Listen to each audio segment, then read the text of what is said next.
தாவேக அரசின் முதல் அமைச்சரவை கூட்டத்தில் வெற்றி தமிழகம் என்ற பெயரில் 436 தொலைநோக்கு திட்டங்களை முதலமைச்சர் விஜய் அறிமுகம் செய்துள்ளார். சென்னை தலைமைச் செயலகத்தில் முதலமைச்சர் விஜய் தலைமையில் அமைச்சரவைக் கூட்டம் நடைபெற்றது. பிறகு செய்தியாளர் சந்தித்த அமைச்சர் நிர்மல்குமார் சிறப்பு திட்ட செயலாக்கத்துறை சார்பில் ஒவ்வொரு துறைக்கும் தொலைநோக்கு திட்டங்களை முதலமைச்சர் விஜய் ஒதுக்கியுள்ளதாக கூறினார். இளைஞர் மேம்பாடு, பெண்கள் மேம்பாடு என்று அனைத்து துறைகளுக்கும் இலக்கு நிர்ணயிக்கப்பட்டிருப்பதாகவும் அதிகபட்சமாக தொழில் முதலீட்டு ஊக்குவிப்பு மற்றும் வர்த்தகத்துறைக்கு 37 திட்டங்கள் ஒதுக்கப்பட்டிருப்பதாகவும் கூறினார். இதை அந்தந்த துறையினுடைய அமைச்சர்கள் அவங்களுடைய அதிகாரிகளுடன் அனைத்து அதிகாரிகளுடன் கலந்து ஆலோசித்து இதற்கான டீடைல்டு ஒரு திட்ட பிளான் அவங்க வகுப்பாங்க. முதலமைச்சருடைய ஒப்புதலின் பேரில் விரைவில் அதை நோக்கி பயணிக்கும் பணிகள் மேற்கொள்ளப்பட்டது. தொடர்ந்து பேசியவர் போதைப்பொருள் நடமாட்டத்தை தடுக்க நடவடிக்கை எடுக்கப்பட்டு வருவதாக தெரிவித்தார். எந்த விதத்திலும் இந்த அரசு போதை மருந்துகளை முற்றிலுமாக ஒழிக்கும் பணிகளை முதல் நாள் முடக்கிவிட்டுள்ளார். அதை நோக்கி ஒவ்வொரு நாளும் ரயில் நடந்துட்டே இருக்கு. மேகதாது பிரச்சனையை சட்டப்பூர்வமாக எதிர்கொள்ள நடவடிக்கை எடுக்கப்பட்டிருப்பதாகவும் அமைச்சர் நிர்மல்குமார் கூறியுள்ளார். தமிழ்நாடு அமைச்சர்கள் துறை ரீதியாக மக்கள் நலன் சார்ந்த திட்டங்களை விரைந்து செயல்படுத்த நடவடிக்கை எடுக்க வேண்டும் என்று அமைச்சரவைக் கூட்டத்தில் முதலமைச்சர் விஜய் அறிவுறுத்தியுள்ளதாக தகவல் வெளியாகியிருக்கிறது. வெறும் வாக்குறுதிகளாக அல்லாமல் மக்களுக்கு பயனுள்ள திட்டங்களை மட்டுமே தேர்தல் வாக்குறுதிகளாக அளித்துள்ளதாக முதலமைச்சர் விஜய் கூறியதாக தெரிவிக்கப்பட்டுள்ளது. அமைச்சர்கள் யாரும் தவறு செய்ய வேண்டாம் என்றும் தவறு செய்பவர்கள் மீது உடனுக்குடன் கடுமையான நடவடிக்கை மேற்கொள்ளப்படும் என்றும் முதலமைச்சர் விஜய் எச்சரித்ததாக தகவல்கள் தெரிவிக்கின்றன. அமைச்சர்கள் தங்களுக்கு கீழ் பணியாற்றுவோரையும் தவறு செய்ய வகையில் பார்த்துக் கொள்வது அவசியம் என்று அறிவுறுத்தியுள்ளதாக கூறப்படுகிறது. கிளீன் கவர்மெண்டாக பணியாற்றுவதே இலக்கு என அமைச்சர்களுக்கு முதலமைச்சர் விஜய் உத்தரவிட்டுள்ளதாகவும் தகவல்கள் தெரிவிக்கின்றன. பணி நியமன முறைகேடு குற்றச்சாட்டில் திமுக முன்னாள் அமைச்சர் KN நேரு மீது லஞ்ச ஒழிப்புத்துறை வழக்கு பதிவு செய்த நிலையில் ஜூன் 23ஆம் தேதி வரை மேல் நடவடிக்கை எடுக்க சென்னை உயர்நீதிமன்றம் தடை விதித்துள்ளது. கடந்த திமுக ஆட்சியில் நகராட்சி நிர்வாகம் மற்றும் குடிநீர் வழங்கல் துறை அமைச்சராக KN நேரு செயல்பட்டார். அப்பொழுது நகராட்சி நிர்வாகத்துறையில் 2538 பொறியாளர்கள் மற்றும் அதிகாரிகள் நியமனத்திற்கு 634 கோடி ரூபாய் லஞ்சம் பெறப்பட்டதாக அமலாக்கத்துறை குற்றம் சாட்டியது. இது சம்பந்தமாக வழக்கு பதிவு செய்யும்படி தமிழ்நாடு DGPக்கு அமலாக்கத்துறை கடிதம் அனுப்பியிருந்தது. அந்த கடிதத்தின் அடிப்படையில் நடவடிக்கை எடுக்க உத்தரவிடும்படி அதிமுக MP இன்பதுரை சென்னை உயர்நீதிமன்றத்தில் மனு தாக்கல் செய்தார். இந்த வழக்கை விசாரித்த உயர்நீதிமன்றம் உடனடியாக வழக்கு பதிவு செய்ய லஞ்ச ஒழிப்புத்துறைக்கு உத்தரவிட்டிருந்தது. ஆனால் உத்தரவை செயல்படுத்தவில்லை என இன்பதுரை தரப்பில் அவமதிப்பு வழக்கு தாக்கல் செய்யப்பட்டது. இந்த வழக்கு ஜூன் 23ஆம் தேதி வரை ஒத்திவைக்கப்பட்டு நிலுவையில் இருக்கும் நிலையில் முன்னாள் அமைச்சர் KN நேரு மீது வழக்கு பதிவு செய்துள்ளதாக அவர் தரப்பில் முறையிடப்பட்டது. இந்நிலையில் அடுத்த விசாரணை வரை எந்த நடவடிக்கைகளும் எடுக்கப்பட மாட்டாது என அரசு தலைமை வழக்கறிஞர் உத்தரவாதம் அளித்த நிலையில் எப்படி வழக்கு பதிவு செய்தீர்கள் என கேள்வி எழுப்பிய நீதிபதிகள் ஜூன் 23 வரை மேல் நடவடிக்கை எடுக்க தடை விதித்தனர். சீசன் தொடங்கியுள்ளதால் குற்றால அருவிகளுக்கு ஏராளமான சுற்றுலா பயணிகள் வருகை தந்து நீராடி மகிழ்கின்றனர். மேற்கு தொடர்ச்சி மலையின் அடிவார பகுதியான குற்றால மலைப்பகுதிகளில் சாரல் மழை தொடர்ந்து பெய்து வருகிறது. இதனால் குற்றால மெயினருவி, ஐந்தருவி, புலியருவி, சிற்றருவி, பழைய குற்றாலம் உள்ளிட்ட அருவிகளில் தண்ணீர் வரத்து தொடங்கி சீசன் களை கட்டி உள்ளது. இந்நிலையில் ஏராளமான மக்கள் ஆர்வமுடன் வந்து குளித்து மகிழ்கின்றனர். எங்களுக்கு ரொம்ப ஹாப்பியா இருக்கு. தண்ணி நல்லா இருக்கு. மெயின் ஃபால்ஸில் குடிக்க விடல, அது ரொம்ப எங்களுக்கு கொஞ்சம் இதாக இருக்குது. அங்கே விட்டால் இன்னும் நல்லா இருக்கும். கிளைமேட் ரொம்ப சூப்பராக இருக்குது, அமேசிங்காக இருக்குது. கிளைமேட் ரொம்ப அழகாக இருக்குது. பழைய குற்றத்தில் தண்ணி சுமாராக தான் விழுந்துட்டிக்குது. பஸ் வசதிலாம் கொஞ்சம் இது பண்ணால் கொஞ்சம் வசதியாக இருக்கும், ஈஸியாக வரலாம். உடை மாற்றும் அறை, தரைத்தளங்கள் உள்ளிட்டவைகளை விரைவில் சீரமைக்க வேண்டும் என்றும் சுற்றுலா பயணிகள் கோரிக்கை விடுத்துள்ளனர்.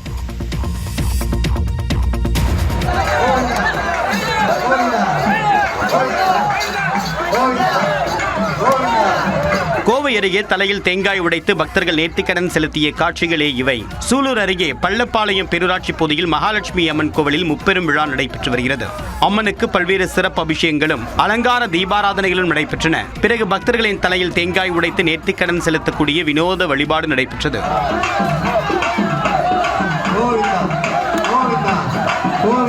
பூசாரியிடம் பக்தர்கள் சாட்டையடி பெற்றும் நேர்த்திக்கடன் செலுத்தினர்.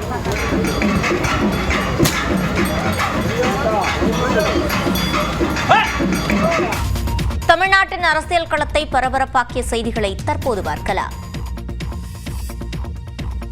பாஜகவிலிருந்து விலகிய அண்ணாமலை புதிய அரசியல் இயக்கத்தை தொடங்கியுள்ளார். சமூக வலைதளங்களில் உரையாற்றிய அண்ணாமலை அடுத்த பொதுத் தேர்தலில் போட்டியிட உள்ளதாகவும் அறிவித்துள்ளார்.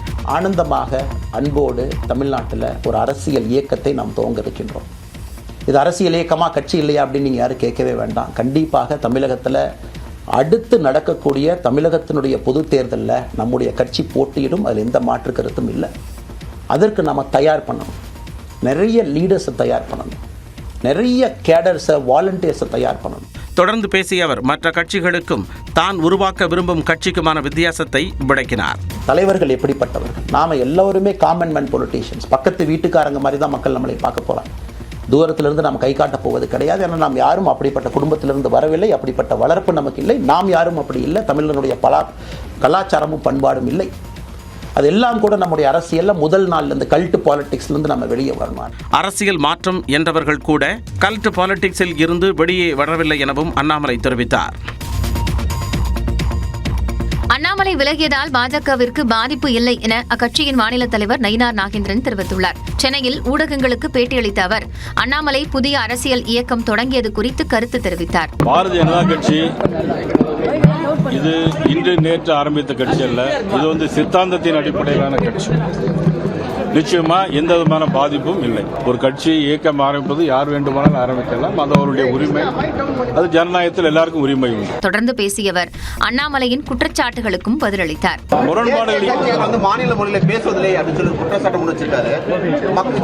மக்கள் பிரச்சனை பேச முன் வர்றதில்லை.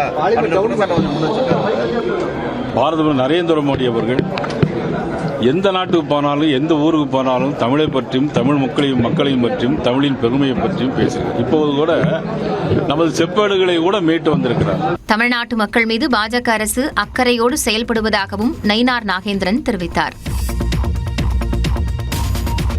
மாநிலங்களவை எம்பி இடைத்தேர்தலில் தாவேகா ஆதரவில் காங்கிரஸ் சார்பில் போட்டியிடும் பிரவீன் சக்கரவர்த்தி முதலமைச்சர் விஜய் முன்னிலையில் வேட்புமனு தாக்கல் செய்தார். வேட்புமனு பிரமாண பத்திரத்தில் பிரவீன் சக்கரவர்த்தியின் மொத்த அசையும் சொத்து மதிப்பு 13,57,00,000 ரூபாய் என்று குறிப்பிட்டுள்ளார். அவரது மனைவி பிரியா இந்திரா பெயரில் உள்ள மொத்த அசையும் சொத்து மதிப்பு 7,30,00,000 ரூபாய். பிரவீன் சக்கரவர்த்தியிடம் 39 லட்சம் ரூபாய் மதிப்பிலும் அவரது மனைவியிடம் 1,74,00,000 ரூபாய் மதிப்பிலும் தங்கம் இருப்பு உள்ளது.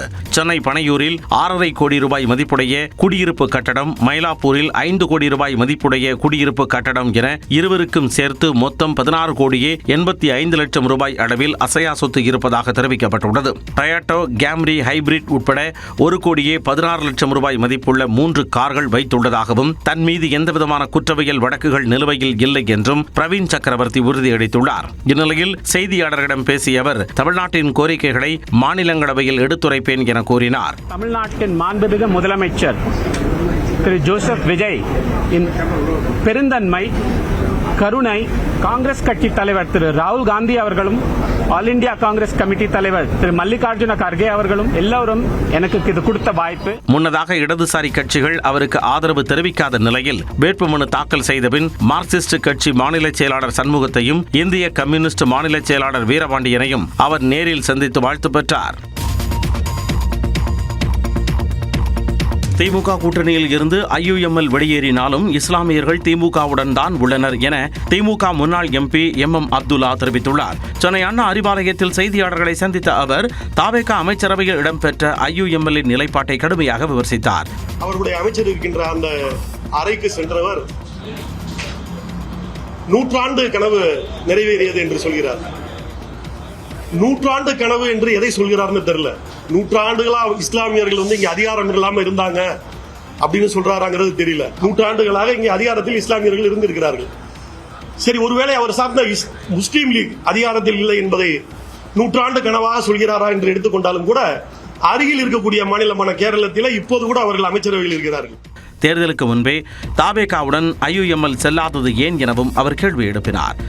அப்போ தேர்தலுக்கு முன்பு திமுக தான் வெற்றி பெறும் என்று நிலை இருந்த போது இவங்களோட இருந்து எப்படியாவது ஜெயிச்சுக்குவாங்கிற அணுகுமுறையில தான் இங்க இருந்தாங்களே தவிர இதுதான் நோக்கமா இருந்தா முன்னாடியே பேருந்திருந்தா அந்த கேள்விக்கு இடம் இல்லையே.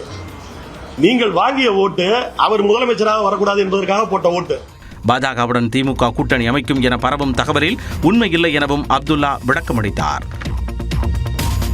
தாவேகாவின் தேர்தல் வெற்றி கவர்ச்சியால் வந்தது அல்ல, மக்களின் நம்பிக்கையால் வந்தது என அமைச்சர் ஆதவ் அர்ஜுனா கூறியுள்ளார். சென்னை RK நகரில் நடந்த நலத்திட்ட உதவிகள் வழங்கும் நிகழ்ச்சியில் பேசிய அமைச்சர் ஆதவ் அர்ஜுனா முன்னாள் முதலமைச்சர் MK ஸ்டாலினுக்கு பதிலளித்தார். அதில் MK ஸ்டாலின் அவர்கள் இன்னும் சொல்றாரு, கவர்ச்சினால இந்த வெற்றி அடைஞ்சிருச்சு. தேர்தல் என்பது மக்களுடைய நம்பிக்கை, கவர்ச்சி அல்ல. தேர்தலுடைய வெற்றி கவர்ச்சி அல்ல, மக்களுடைய பெண்களுடைய நம்பிக்கை. இந்த நம்பிக்கையை உருவாக்குவது ஒரு தலைவனுடைய வேலை. அரசியல் என்பது மக்களுடைய நம்பிக்கையும் அன்பையும் உருவாக்குவது. திமுக தலைவர் பொதுச் செயலாளர் பொருளாளரின் மகன் தோல்வியுற்ற ஒரே தேர்தல் இந்த தேர்தல் தான் எனவும் கூறினார். திமுக பல்வேறு தோல்விகள் தோத்திருக்கு, ஆனால் எப்பொழுதும் கலைஞர் தோல்வியுற்றது அல்ல. திமுகவுடைய தலைவர் தோல்வி அடையல, முதலமைச்சராக இருந்து தோத்தது கிடையாது. திரு மு.க. ஸ்டாலின் அவர்களே, உங்களுடைய தோல்வி எதனால் திருப்பியும் சிந்திங்க. 125 தொகுதிகளில் தோல்வியடைந்தது ஏன் என தாங்கள் ஆய்வு செய்து வருவதாகவும் ஆதவ் அர்ஜுனா குறிப்பிட்டார். குஜராத்தில் பிரதமர் மோடி ரோட் ஷோ, அந்தமானில் ஸ்கூபா டைவிங் செய்த ராகுல் காந்தி உள்ளிட்ட செய்திகளை டாப் 5 இந்தியா பகுதியில் பார்க்கலாம். பிரதமர் நரேந்திர மோடி குஜராத் மற்றும் டாமன் யூனியன் பிரதேசத்தில் 22,000 கோடி ரூபாய் மதிப்பிலான பல்வேறு வளர்ச்சித் திட்டங்களை தொடங்கி வைத்துள்ளார். குஜராத்தின் சூரத் நகருக்கு வந்த பிரதமர் மோடி அங்குள்ள ஹசிராவில் நடைபெற்று வரும் முக்கிய தொழில்முறை மற்றும் உட்கட்டமைப்பு பணிகளை பார்வையிட்டார். தொடர்ந்து சூரத்தில் நடைபெற்ற பிரம்மாண்ட பொதுக்கூட்டத்தில் பங்கேற்ற அவர் சாலை, மின்சார மற்றும் தொழில்துறை சார்ந்த சுமார் 18,800 கோடி ரூபாய் மதிப்பிலான திட்டங்களை தொடங்கி வைத்தார்.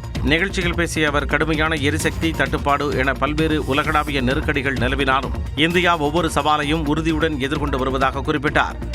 140 करोड़ भारतीयों के साझा प्रयासों से देश ऐसे हर संकट का मजबूती से मुकाबला कर रहा है. இதனைத் தொடர்ந்து டாமன் பகுதிக்கு சென்ற பிரதமர் பிரம்மாண்ட ரோட் ஷோ நடத்தினார்.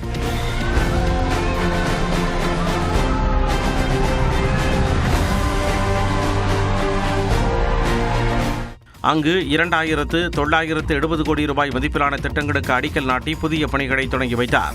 நமோ விமான நிலையத்தின் புதிய முனைய கட்டடம் மற்றும் தினசரி 1,500 வெடி நோயாளிகளுக்கு சிகிச்சை அளிக்கக்கூடிய நமோ மருத்துவமனை ஆகியவற்றை திறந்து வைத்தார்.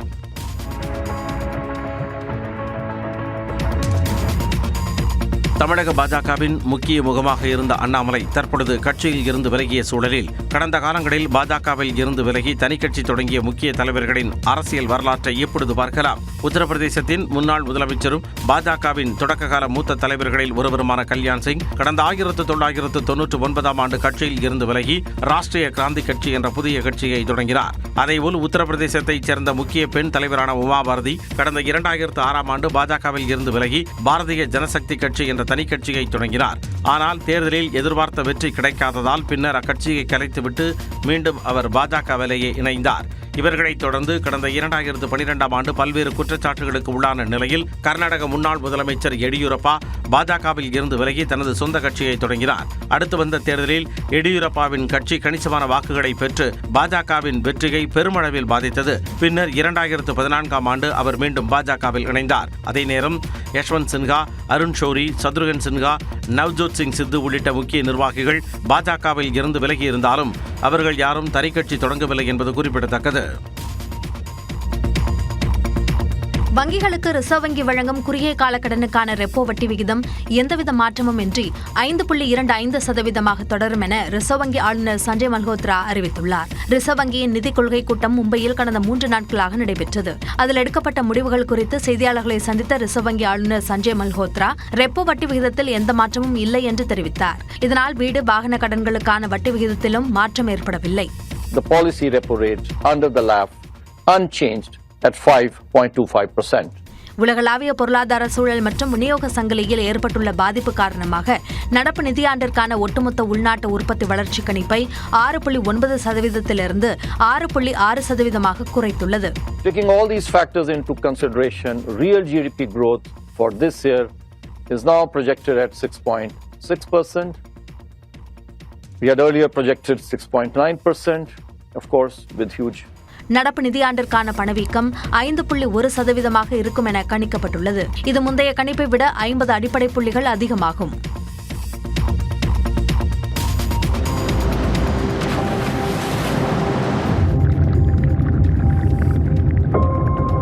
This is India's treasure. Andaman தீவுகள் அருகே ஆழ்கடல் பவழப்பாறைகளுக்கிடையே நீந்திச் சென்று அதன் அழகை மக்களவை எதிர்க்கட்சித் தலைவர் ராகுல் காந்தி ரசித்த காட்சிகளே இவை. அந்தமான் மற்றும் நிக்கோபார் தீவுகளுக்கு சென்ற ராகுல் காந்தி சுற்றுச்சூழல் நாளை ஒட்டி எக்ஸ் தளத்தில் வெளியிட்ட வீடியோ பதிவில் மத்திய அரசின் கிரேட்டர் நிக்கோபார் திட்டத்திற்கு எதிர்ப்பு தெரிவித்துள்ளார். கிரேட்டர் நிக்கோபார் திட்டம் செயல்படுத்தப்பட்டால் 1.5 கோடி மரங்கள் வெட்டப்படும் என்றும் பவழப்பாறைகள் அழிக்கப்படும் என்றும் கூறியுள்ளார். The other lie that they're telling is that this forest has 145 trees a hectare, which is basically a lie. This forest has 145 trees in a few meters, not a few hectares. The problem is you want to steal 1.5 crore trees, each of which cost 3 lakh rupees, and fund your own little real estate play. That's the problem. Greater Nicobar திட்டத்தை கைவிட்டு சிறந்த சுற்றுலா தளமாக மாற்ற வேண்டும் என்றும் ராகுல் காந்தி வலியுறுத்தினார்.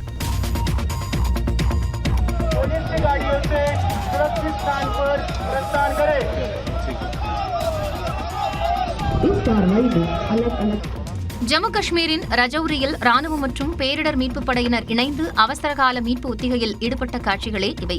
ராணுவ வீரர்கள் தண்ணீருக்குள் நடந்து சென்றும் ஃபைபர் படகுகள் மூலமாகவும் மீட்பது போன்று ஒத்திகையில் ஈடுபட்டனர்.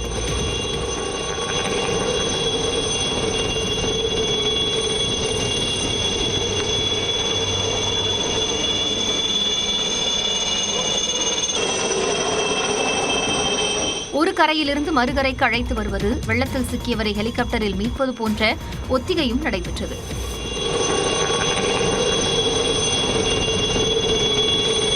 ஜூலை மாதம் ஜம்மு காஷ்மீரில் பருவமழை தொடங்க உள்ள நிலையில் பள்ளத்தாக்குகள் நிறைந்த ரஜௌரியில் இந்த மீட்பு ஒத்திகை நடைபெற்றது.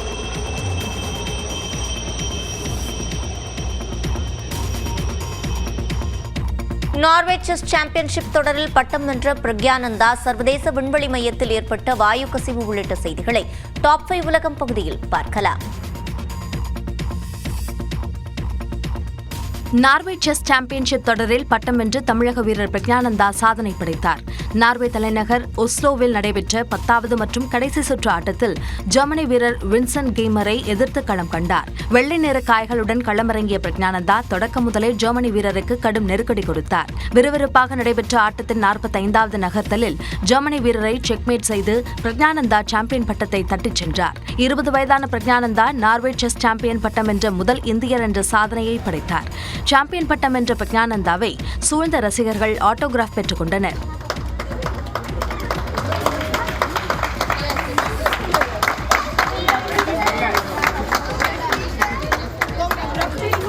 மகளிர் பிரிவில் இந்திய வீராங்கனைகள் கொனேரு ஹம்பி மற்றும் திவ்யா தேஷ்முக் நூலிழையில் வெற்றி வாய்ப்பை இழந்தனர். சீன வீராங்கனை ஜூ ஜின்னருடன் 51வது நகர்த்தலில் ஹம்பியும், உக்ரைன் வீராங்கனை ஆனா முசிச்சுக்கிடம் 53வது நகர்த்தலில் திவ்யா தேஷ்முக்கும் தோல்வியை தழுவி வெளியேறினர்.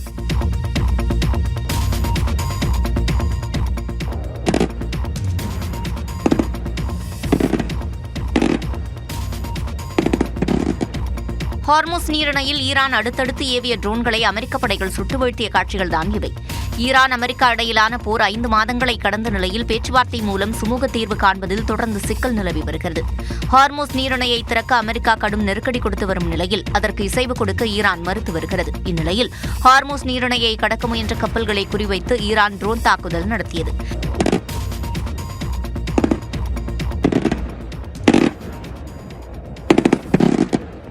இந்த தாக்குதலில் 4 ட்ரோன்களை போர் விமானங்கள் மூலம் சுட்டு வீழ்த்தியதாக அமெரிக்க ராணுவம் தெரிவித்துள்ளது. அதே நேரம் வர்த்தக கப்பல்கள் மற்றும் அமெரிக்க படைகளை குறிவைத்து ஈரான் தொடர் தாக்குதல் நடத்தி வருகிறது. போர் நிறுத்தம் தொடர்பாக நேரடி பேச்சுவார்த்தை நடத்தும் உக்ரைன் அதிபர் ஜெலன்ஸ்கியின் அறைகூவலை ரஷ்ய அதிபர் புதின் திட்டவட்டமாக மறுத்துள்ளார். நாட்டோ படைகளில் இணையும் உக்ரைனின் திட்டத்தை எதிர்த்து கடந்த 2021ஆம் ஆண்டு அந்நாட்டின் மீது ரஷ்யா ராணுவ நடவடிக்கையை மேற்கொண்டது. ஏறத்தாழ 5 ஆண்டுகளாக போர் தொடர்ந்து வரும் நிலையில் நேரடி பேச்சுவார்த்தை மூலம் சுமூக தீர்வு காணலாம் என ரஷ்ய அதிபர் புதினுக்கு உக்ரைன் அதிபர் ஜெலன்ஸ்கி கடிதம் எழுதினார். இது தொடர்பாக செயின்ட் பீட்டர்ஸ்பர்கில் நடந்த நிகழ்வில் பேசிய புதின் உக்ரைனுடன் ஒருபோதும் நேரடி பேச்சுவார்த்தை நடத்தப்போவது என்றார். நேரடி பேச்சுவார்த்தை குறித்து உக்ரைன் அதிபர் ஜெலன்ஸ்கியின் கடிதத்தை நிராகரிப்பதாக ரஷ்ய அதிபர் புதின் திட்டவட்டமாக தெரிவித்தார். அண்மையில் ரஷ்யா கட்டுப்பாட்டில் உள்ள லூகான்ஸ்க் பிராந்தியத்தில் உக்ரைன் ராணுவம் ட்ரோன் தாக்குதல் நடத்தியது. இந்த தாக்குதலில் 21 பேர் கொல்லப்பட்ட நிலையில் பலர் படுகாயமடைந்தனர். இந்த சம்பவத்தால் உக்ரைன் மீது ரஷ்ய அதிபர் புதின் கடும் கோபத்தில் இருப்பதாக கூறப்படுகிறது. சர்வதேச விண்வெளி மையத்தில் வாயு கசிவு அதிகரித்ததால் பரபரப்பான சூழல் ஏற்பட்ட நிலையில் தற்போதைக்கு எந்த பிரச்சனையும் இல்லை என தெரிவிக்கப்பட்டுள்ளது. விண்வெளியில் மிதக்கும் பிரம்மாண்ட வானியல் ஆய்வு மையமாக சர்வதேச விண்வெளி மையம் சுமார் 25 ஆண்டுகளாக செயல்பட்டு வருகிறது. அமெரிக்கா, ரஷ்யா, பிரிட்டன், ஜப்பான் மற்றும் கனடா ஆகிய நாடுகளின் விண்வெளி அமைப்புகள் இணைந்து இந்த ஆய்வு மையத்தை உருவாக்கி பயன்படுத்தி வருகின்றன. இதில் ரஷ்யாவுக்கான பகுதியில் நீண்ட காலமாக சிறிய அளவில் இருந்து வந்த வாயு கசிவு தற்போது அதிகரித்துள்ளது. இதை ரஷ்ய குழுவினர் ஆய்வு செய்தபோது மற்ற விண்வெளி வீரர்கள் விண்கலத்திற்குள் சென்று பாதுகாப்பாக இருக்க வேண்டுமென நாசா அறிவுறுத்தியது. ஆபத்து ஏதேனும் ஏற்பட்டால் உடனடியாக பூமிக்கு திரும்பும் வகையில் விண்கலத்திற்குள் வீரர்கள் தயாராக இருந்ததாகவும் இது வழக்கமான பாதுகாப்பு நடைமுறைதான் எனவும் ஆய்வாளர்கள் கூறுகின்றனர். வாயு கசிவு அதிகரித்தாலும் விண்வெளி மையத்திற்கு அச்சுறுத்தல் ஏற்படும் அளவுக்கு இல்லை என ரஷ்ய குழு தெரிவித்ததால் மற்ற வீரர்கள் வழக்கமான பணிக்கு திரும்பினர். சர்வதேச விண்வெளி மையத்தில் உள்ள சில பாகங்கள் ஏறக்குறைய 30 ஆண்டுகள் பழமையானவை என்பதாலும் விண்வெளி மையத்தின் ஆயுட்காலம் இறுதிக்கட்டத்தை எட்டியுள்ளதால் இதுபோன்ற பிரச்சினை ஏற்படுவதாகவும் ஆய்வாளர்கள் கூறுகின்றனர். 2031ஆம் ஆண்டுடன் சர்வதேச விண்வெளி மையத்தின் ஆயுட்காலம் நிறைவடைவதால் அதன் பிறகு அது கைவிடப்படும் எனவும் தெரிவிக்கின்றனர். சென்னை சேப்பாக்கத்தில் நடைபெறும் இந்தியா ஆப்கானிஸ்தான் இடையிலான கிரிக்கெட் போட்டியின் ஆன்லைன் டிக்கெட் விற்பனை நாளை முதல் தொடங்கும் என அறிவிக்கப்பட்டுள்ளது. இந்தியா சுற்றுப்பயணம் மேற்கொண்டுள்ள ஆப்கானிஸ்தான் அணி ஒரே ஒரு டெஸ்ட் மற்றும் 3 ஒருநாள் போட்டிகள் கொண்ட கிரிக்கெட் தொடரில் விளையாடுகிறது. இதில் இந்தியா ஆப்கானிஸ்தான் இடையிலான ஒரே ஒரு டெஸ்ட் போட்டி இன்று சண்டிகரில் தொடங்குகிறது. அதைத் தொடர்ந்து 13ஆம் தேதி தர்மசாலாவில் முதலாவது ஒருநாள் போட்டியும், ஜூன் 17 மற்றும் 20 ஆகிய தேதிகளில் முறையே லக்னோ மற்றும் சென்னையில் 2 மற்றும் 3வது ஒருநாள் கிரிக்கெட் போட்டிகளும் நடைபெறும். இதில் சென்னை சேப்பாக்கம் மைதானத்தில் நடைபெறும் 3வது ஒருநாள் கிரிக்கெட் போட்டிக்கான டிக்கெட் விற்பனை நாளை ஆன்லைனில் தொடங்குகிறது. குறைந்தபட்சமாக 1500 ரூபாயும் அதிகபட்சமாக 10,000 ரூபாயும் டிக்கெட் விலை நிர்ணயம் செய்யப்பட்டுள்ளது. அனைத்து டிக்கெட்டுகளும் district.in என்ற இணையதளத்தில் ஆன்லைனில் மட்டுமே விற்பனை செய்யப்படும் எனவும் கூறப்பட்டுள்ளது. பல்சுவை செய்திகளை தற்போது பார்க்கலாம். மக்கள் மேடை என்ற புதிய மக்கள் இயக்கத்தை தொடங்குவதாக நடிகர் ரஜினிகாந்தின் மனைவி லதா தெரிவித்துள்ளார். இதுகுறித்து லதா ரஜினிகாந்த் வெளியிட்டுள்ள காணொலியில் மாநிலத்திற்காக வேலை செய்ய விரும்பும் அனைவரும் ஒன்றிணைவோம் என்று அழைப்பு விடுத்துள்ளார். இந்த ஸ்டேட்டுக்காக வேலை செய்ய நினைக்கிற அத்தனை பேரும் ஒன்றாக சேரலாம். ஒன்றாக சேர்ந்து தொடர்பு கொண்டு ஒரு பெரும் மக்கள் சேவையாக, மக்கள் சக்தியாக உருவாகி இந்த ஸ்டேட்டுக்கு பல நன்மைகளை செய்ய முன்வாருங்கள். ஆக்கப்பூர்வமான காரியங்களை செய்ய விரும்பும் சாமானிய மக்களும் மக்கள் மேடை என்ற மக்கள் இயக்கத்தில் இணையலாம் என்று அவர் கூறினார். ஒரு சாமானிய மக்கள் யாரா இருந்தாலும் ரிசோர்ஸ் அப்படின்னு ஒன்று இருக்கு, மக்கள் சக்தி ஒன்று இருக்கு, உங்க ஐடியாஸ் இருக்கு, உங்களுக்கு கான்ட்ரிபியூட் பண்ணோன்னு நம்ம வேலை செய்யணும்னு நினைக்கிற மனம் இருக்கு. இப்படி இருக்கிற எல்லோருமே இந்த நாட்டிற்காக, தமிழ்நாட்டிற்காக நாங்கள் ஒன்றா சேர்றோம், எங்களோட கான்ட்ரிபியூஷன் நாங்கள் செய்கிறோம் அப்படின்னு நினைக்கிற எல்லாருமே எங்களை தொடர்பு கொள்ளலாம். அனைவரும் இந்த இயக்கத்தில் இணைய வேண்டும் என்று லதா ரஜினிகாந்த் கோரிக்கை விடுத்திருக்கிறார். அண்ணாமலை இயக்கம் அறிவித்த அதே நாளில் இந்த அறிவிப்பு வெளியானது குறிப்பிடத்தக்கது.